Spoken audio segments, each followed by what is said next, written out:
A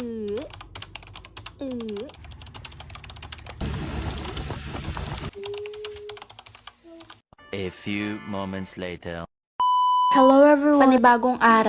May pasok na naman po tayo! So here, naglagay lang ako ng bigas, kaldero. Pero hindi ako yung nagluto nun. Ako lang naghugas. So dito, tapos na pala akong maligo at saka kumain. Outfit check ng isang high school student. Sa lahat ng outfit check, ito lang ata yung hindi maganda eh. Joke lang po! So this is my big brother. Siya yung nagloto ng kanin. So yun, nagsimula na kami mag-drive.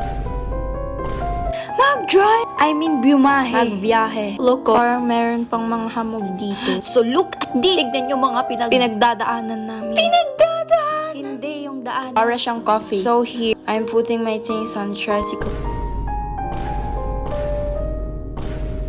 Paki-correct na lang yung English ko kung wrong. So, hinihintay ko na lang si Manong driver na mag-drive. Kailangan maglakad kami dalawa. Joke lang. So, dito nakarating na ako. Tapos, fast forward ulit. Pauwi na kasi ako. Kasi kinokolek yung cellphone pag nandun na sa classroom. So, here, di pa talaga ako. Dadaan pa ang babae sa Walter Mart. Yes, tamang narinig nyo.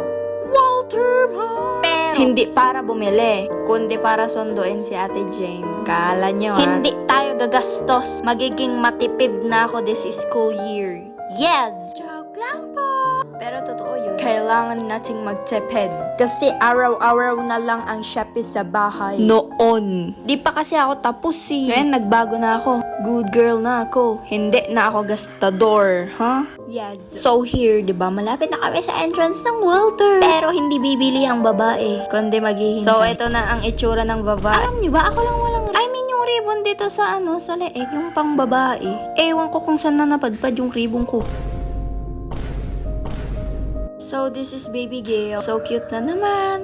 Oh, eh. Medyo energetic siya ngayon kasi marami ata tong nadede. Nung nasa bayan si mama niya, tingnan nyo naman, ang laki-laki ng tiyan niya. Siguro, mga nakatatlong bote ito ng gatas. So, this is our picture. Noo ko lang ang nakita. So, nagbababay na ako kasi uuwi na ako.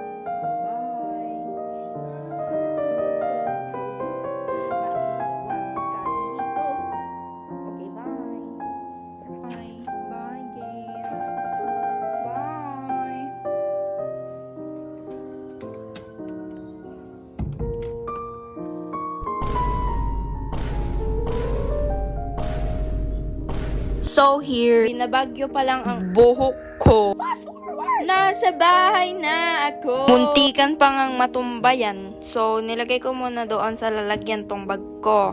Kasi pagpakalat-kalat, papagalitan na naman ako ni mama. Ay. So, dito kumain lang kami na peanut butter. Yun lang guys for today. God bless us all. Bye!